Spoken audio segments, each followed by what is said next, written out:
Okay, here's part two for the 24th of April, 2020. I didn't get super fancy. In fact, I still have my yo-yo card on me from the train. It was very difficult to get here on time because my son goes to Doliogosh, and I had to bring him over there and then come all the way back and park, and it was it's so frustrating, but whatever. Okay, thank you.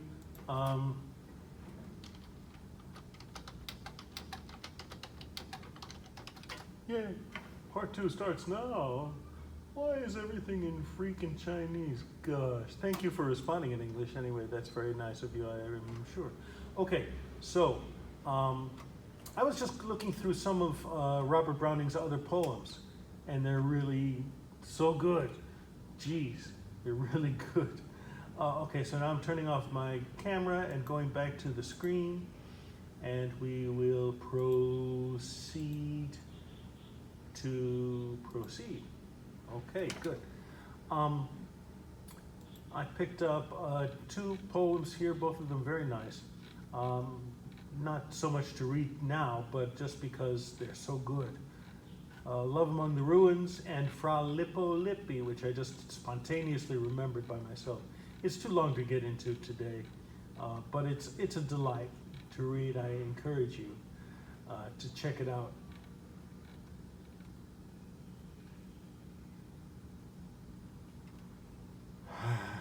It's so cute.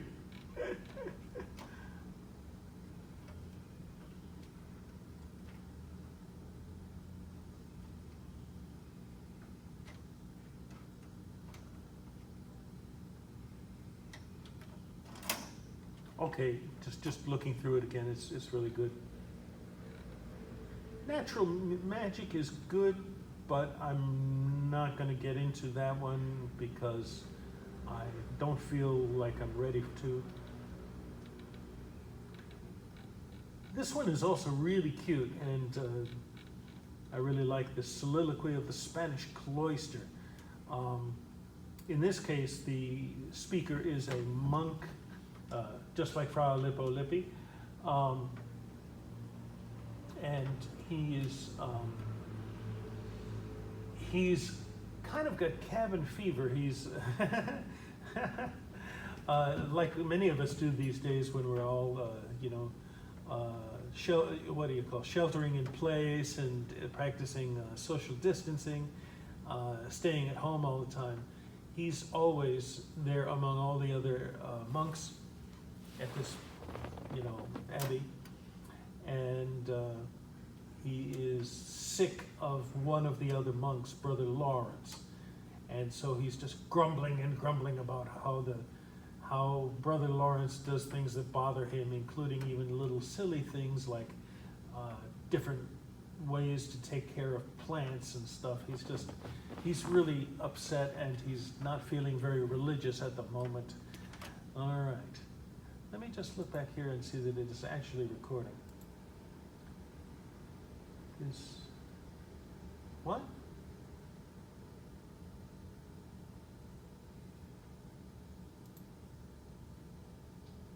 Let me try again. What?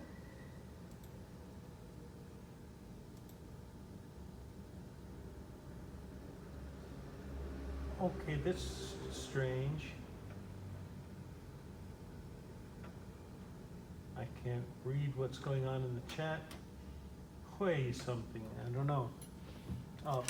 Someone turned my microphone off again.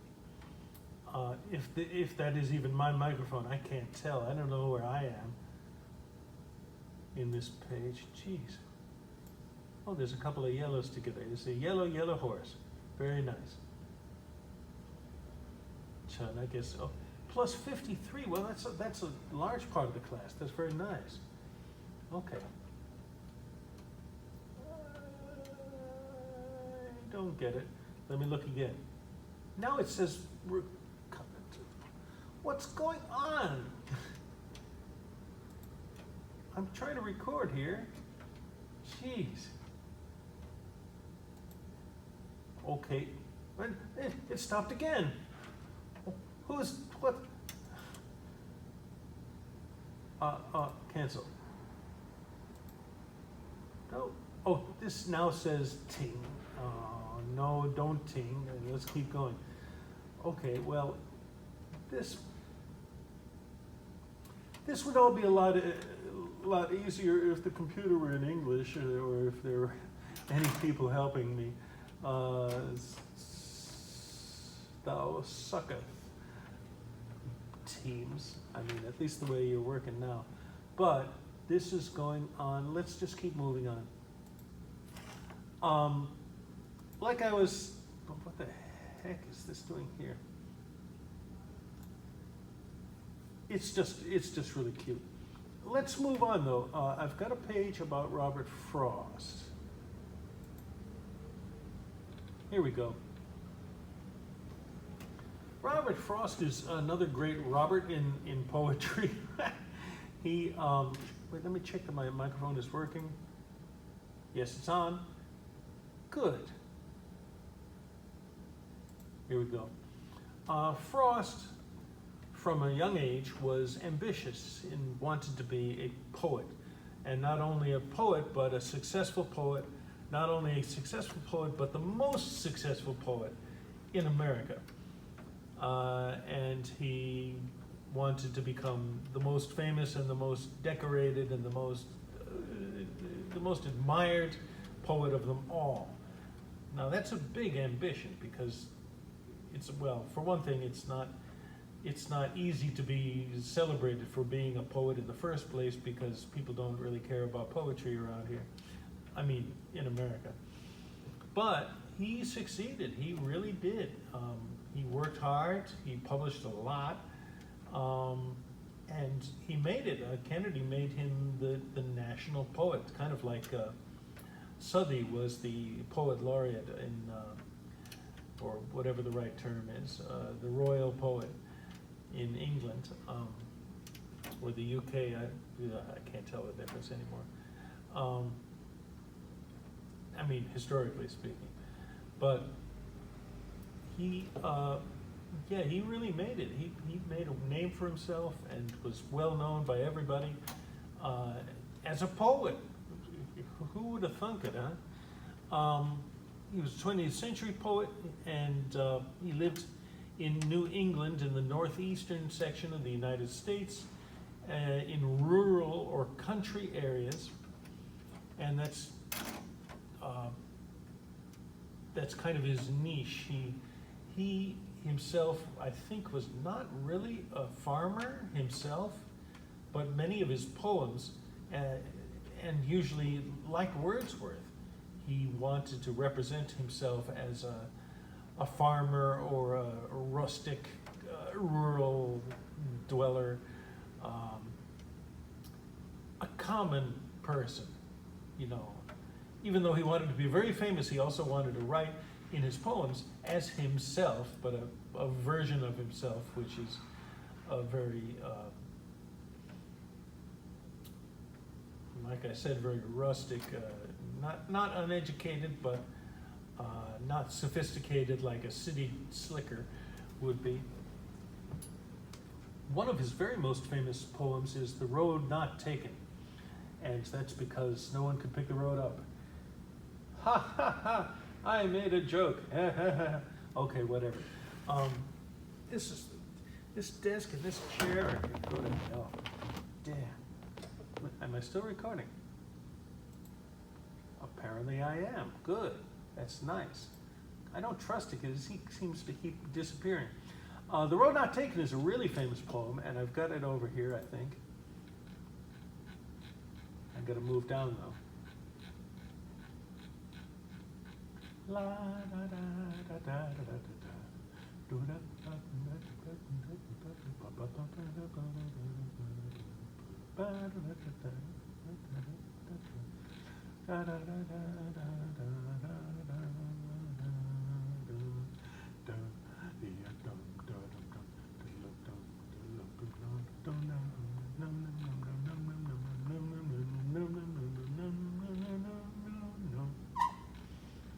That was great. I never sang that before, and I probably never will again. Birches. Are you kidding me? I really don't have it here? Well, I'm sure I have it someplace. God. Okay, let's find, oh, and we got mending wall too. Nice. Do we have,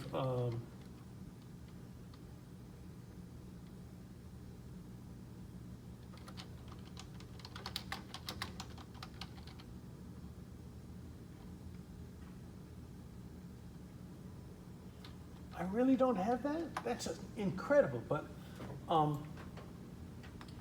let me just pick this up here.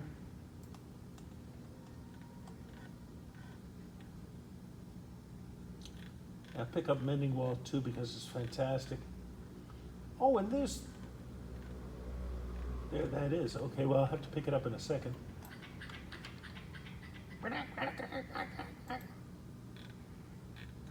Let me start up here.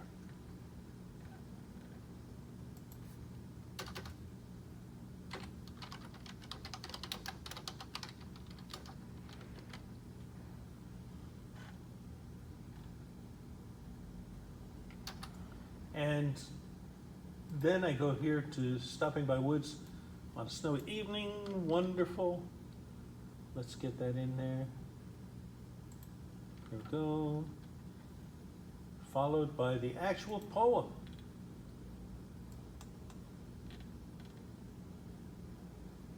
Whoa. Copy. Over and out. Okay, so let's start with these and just go according to these here. This is his most famous poem of all by far. Can I? Why is the D over there? I can't get it over unless I move it by hand. Yay, I win. Okay, so the road not taken. Some people, see, I've had arguments about this. I know of other arguments too. People arguing about what this poem means. Of course, it's important to many people. It's an inspiring poem to many people, and it's, you know, an extremely famous poem too. The Road Not Taken. Lemony Snicket even refers to it using the wrong name though. I think he calls it the road less traveled by. There's a little joke. But at any rate, let's take a look. I've done the rhyme scheme here too. I need to move it by hand, I guess.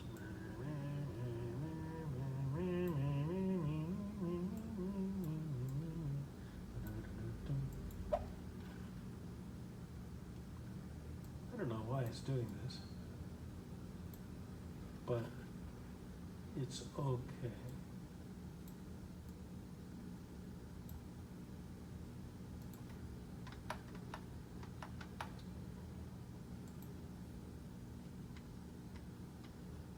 I cannot get rid of the extra spaces. Oh, I win again, yay! I am so cool.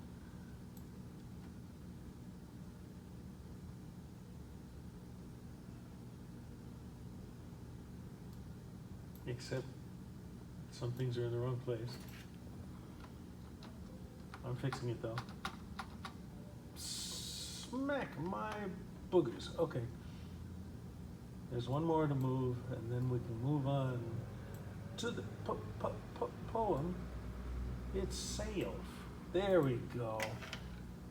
I don't know why these bookmarks are here. Let me remove it. I don't want to do all of them though. That takes a long time.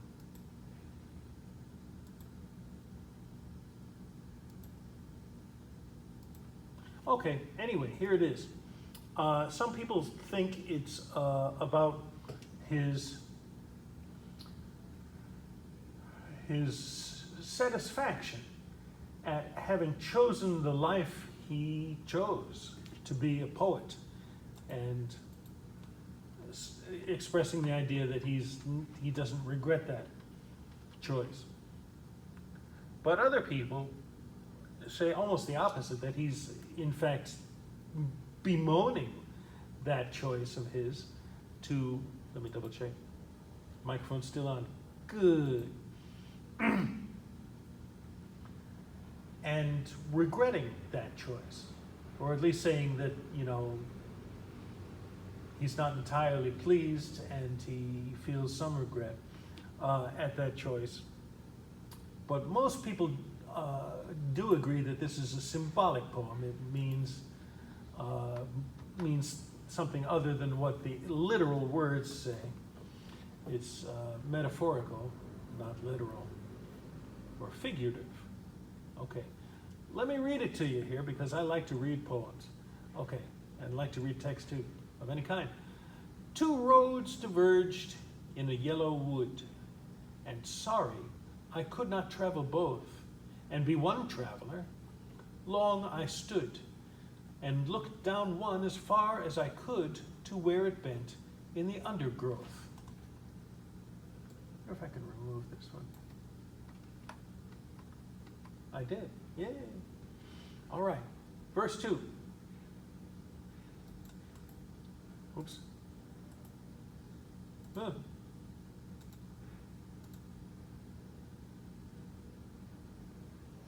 Oh, that's set up correctly already, okay. Next verse. Then took the other as just as fair, and having perhaps the better claim because it was grassy and wanted wear. Though as for that, the passing there had worn them really about the same.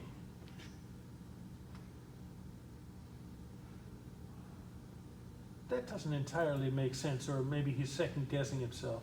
Okay, and both that morning equally lay, in leaves no step had trodden black. Wait, what?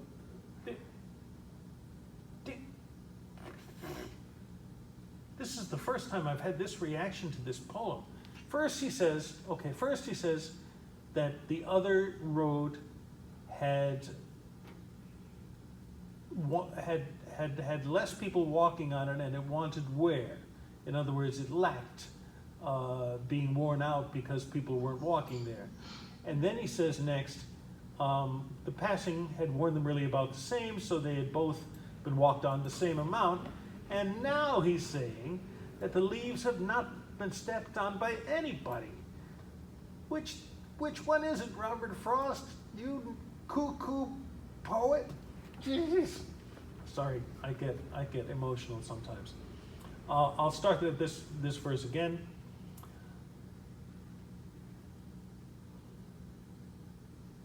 Second to last verse. And both that morning equally lay in steps damn it, let's try again. And both that morning equally lay in leaves no step had trodden black. Oh, I kept the first for another day. Yet knowing how way leads on to way, I doubt it if I should ever come back. I shall be telling this with a sigh, somewhere ages and ages hence. Two roads diverged in a wood, and I took the one less traveled by, and that has made all the difference.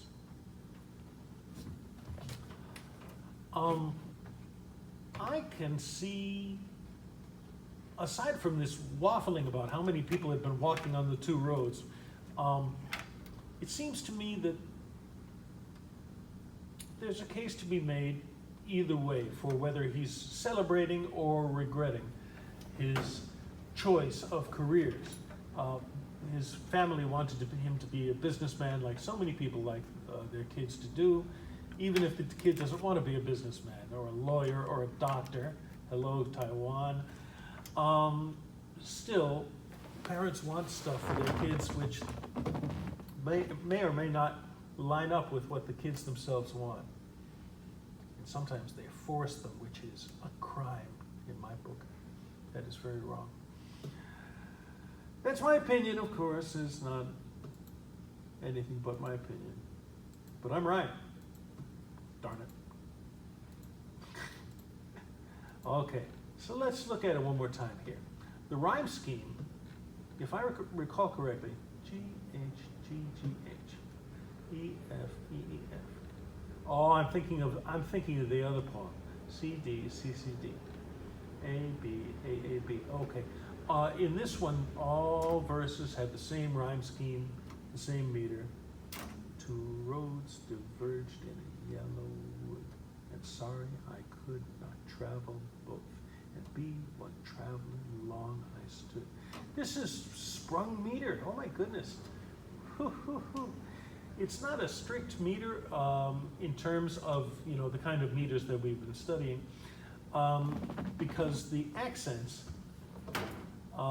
in between the accents there are different numbers of syllables, and this is called sprung rhythm. Gerard Manley Hopkins was the one to give it that name, and he was observing it and used it as a descriptive term, not a definition, because he was not the first to use it, but he was the first to use it with that name.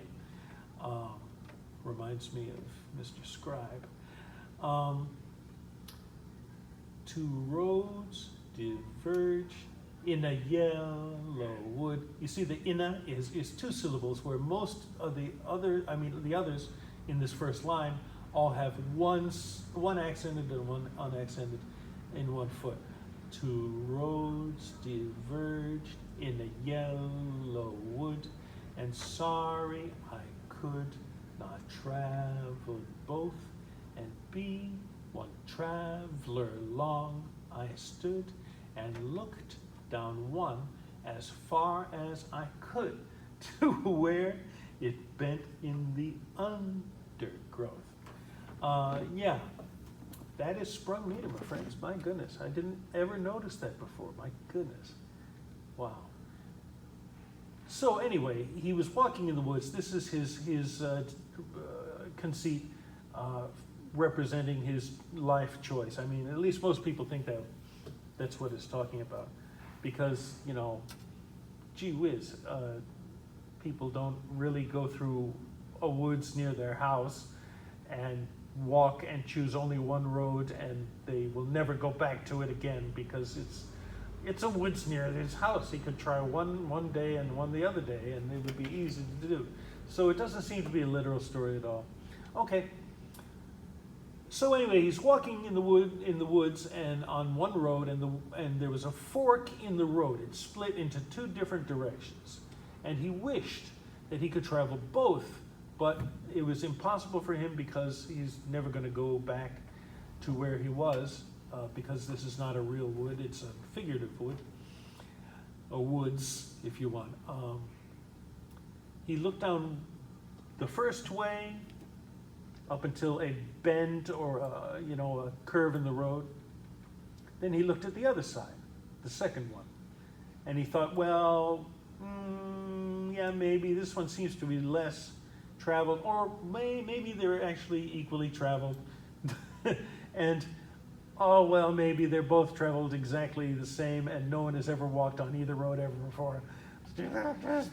Make up your mind. Oh, anyway.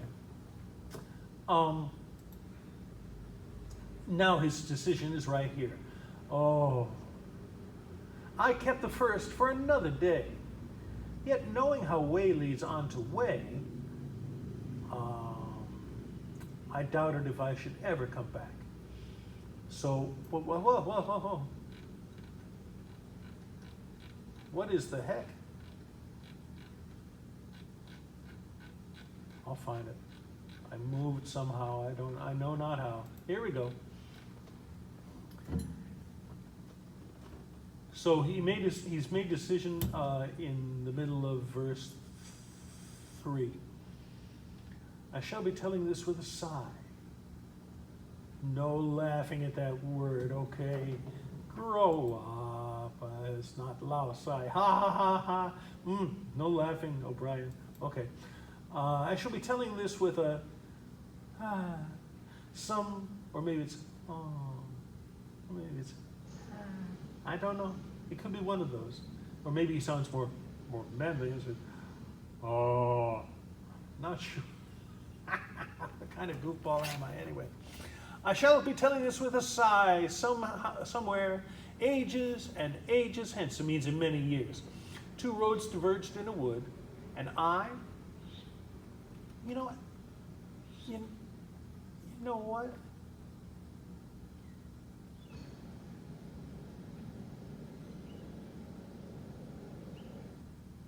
Okay, one thing, it feels like there's an AC on because it's comfortable in the room, which had never happened before.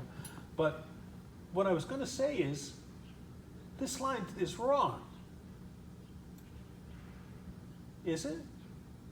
Because he was on one road, and the road diverged into two. So it's one road diverged into the wood, breaking into two roads. And he took the one less traveled by, although no one had ever walked on the roads before. Okay, let me double check this here. Hi. He's looking at you, sweetie. Okay. All right. But anyway, the end of it is that whatever road he chose, whether people had ridden or walked on it before or whatever, it's made a difference in his life. And if he had gone the other way,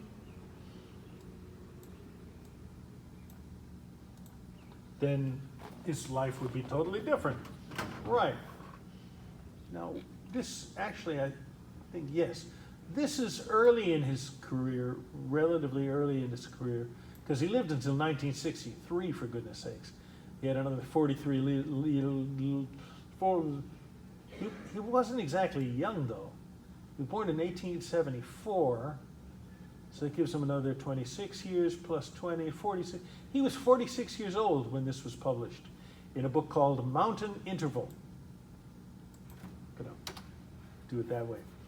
And then he lived to 1963. Oh my gosh, he had a nice long life, didn't he? This is about halfway through his life. Super glue. Okay. To be correct, I should italicize the name of a book. Yes. Okay. Well, whether you feel it's his regret or it's his celebration, you're both right. Either choice, because two opinions diverged in a yellow wood. All right. I love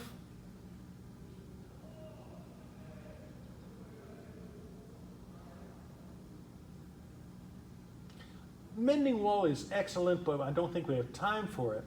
Let's move to Stopping by Woods on a Snowy Evening. Let's just do these. Okay. Stopping by Woods on a Snowy Evening is his other most famous poem. And what I love about this poem is its atmosphere. It's a chief fun. He creates almost a magical kind of feeling in the setting. It's a snowy evening, obviously, as we said. He's next to the woods. He's on his horse. His horse has its own personality in here, although it's not very long. It's not represented very much, but still, he's thinking about what the horse is thinking. But mostly, it's about being there among, the snowflakes in a very quiet place, very still spot, just watching the snow. And that's something, I'm suddenly very touched. I remember seeing the snow fall as a kid from the attic window, and how still and quiet and beautiful it was. I'm touched. Okay, anyway, let me get past that and move into the poem itself before we run out of time. I'm going to have to ask, oh, by the way, as I'm doing this, maybe, I wonder if you all could do the roll call again by typing your name, and this is a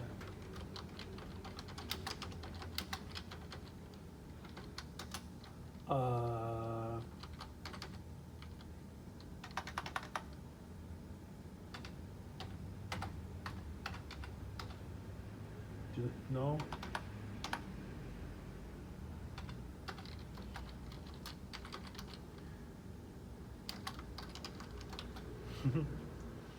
Please now, everyone go into the chat area if you can find that, and type in something like this, your student number, your name, and a word like here or present. Like Leo, for example. Leo is very good. Leo Lin. Oh, yay, yay, yay. Thank you so much. Oh, and another Leo. Well, we have 2 Leos. Okay, good. Let me run through this fast. Whoop, no, not this one. Not this one. This one. Okay. This is just a kind of a mystical, magical feeling. You know, he's in the dark, but he can see the snowfall because of the moonlight. Oh gosh, I love it. Okay, whose woods these are? I think I know. His house is in the village, though. He will not see me stopping here to watch his. Oh yeah. Before I move on, let me just draw your attention to the rhyme scheme. It's really unusual and special. He uses A-A-B-A. Now you may say, well, why do you choose B? Because there's no other word that rhymes with here. But actually, look down. Boom, there it is. Queer and year. And then lake, C, goes along with the next verse. It kind of hands down the mismatched rhyme to the next opportunity. That's pretty cool. I like that. Read it again. Stopping by woods on a snowy evening by Robert Frost. Whose woods these are, I think I know. His house is in the village, though. He will not see me stopping here to watch his woods fill up with snow. My little horse must think it queer to stop without a farmhouse near, between the woods and frozen lake, the darkest evening of the year. He gives his harness bells a shake to ask if there is some mistake. The only other sound's the sweep of easy wind and downy flake. The woods are lonely, lovely, dark and deep, but I have promises to keep and miles to go before I sleep. And miles to go before I sleep. I think that it's a good choice. I admire the choice to keep the last 2 rhymes, the last 2 lines, exactly the same. It emphasizes the stillness here, and also his feeling that he's like, yep. It's like saying, when you wake up in the morning, you said, I gotta get up and I gotta brush my teeth and get ready for school. And you lie on for about 10 minutes, and then the alarm rings again, and you say, I gotta get up and brush my teeth and get ready for school, but you still don't move. It's like, this is so beautiful, but I know I've got miles to go on my horse before I can sleep, and I can't just stay here too long. Those are the two poems I'm doing for Frost right now. We'll get to the others later after the exam. So once again, let me remind you, or tell you, what? Turned off again? How the hell does that keep happening? Thank you, everybody. Yuki and Jeriel and Lydia, Jack and Mina and Wendy. No one's saying present. The next person should say present, I think. Thank you all for doing that. I don't know why the microphone keeps turning off, or if it's even my microphone, because there's this peculiar number here. I don't know. A student, anyway. Oh, well. Oh, okay, I see. Okay, that's good. Oh, it's time to stop. So next week, the bell is ringing here. Where is my class? Okay, reminder. Oh, wait, more.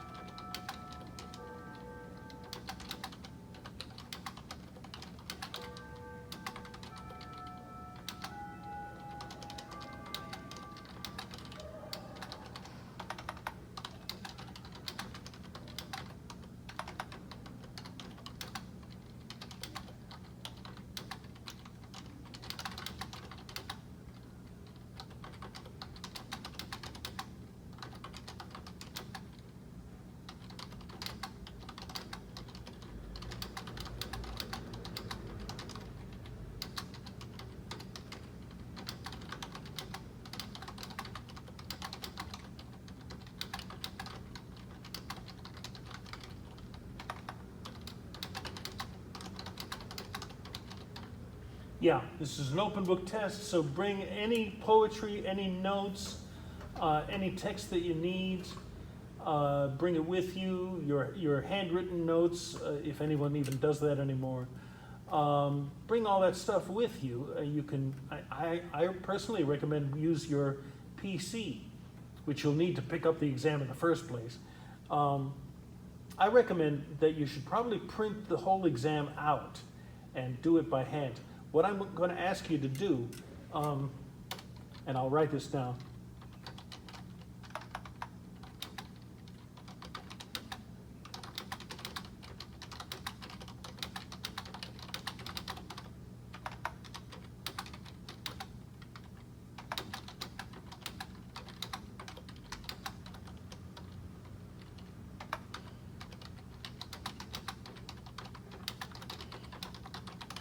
Yeah.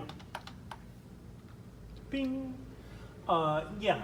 Please print out the answer sheet and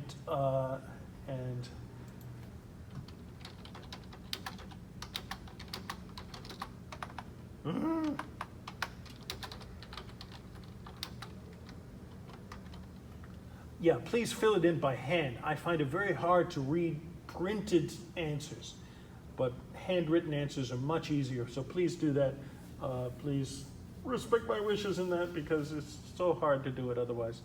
And so you should turn in that piece of paper written by hand. Your answers should be written all by hand, and of course you need to include your English name, your Chinese name, and your student number at the place I'll provide at the answer sheet. Thank you so much, and remember you're working alone. Don't work with other people, please, because that would be cheating. If you know what I mean, sweetheart. All right. Thank you all. Take care. I'm going to stop the recording now and log off. Yes. Okay. And okay. We'll see you all soon. Okay?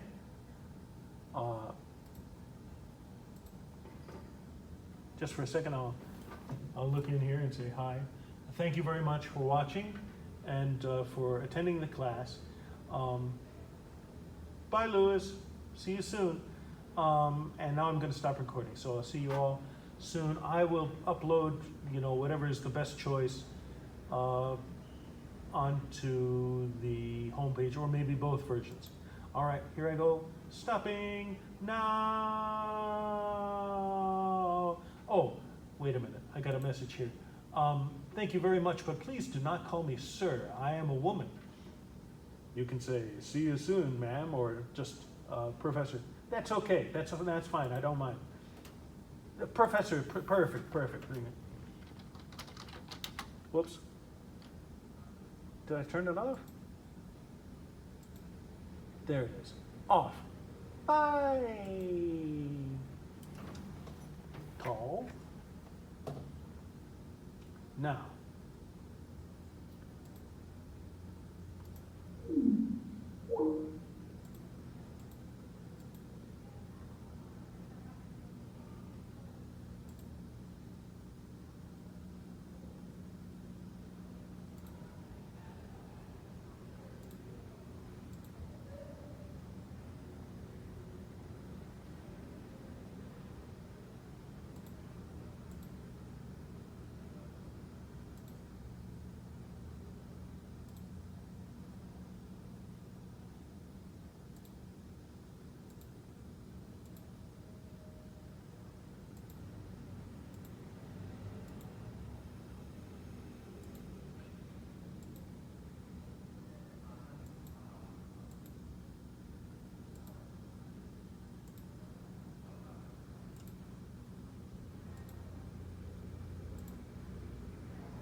Oh, and now I need to turn this one off too. Bye-bye, thanks.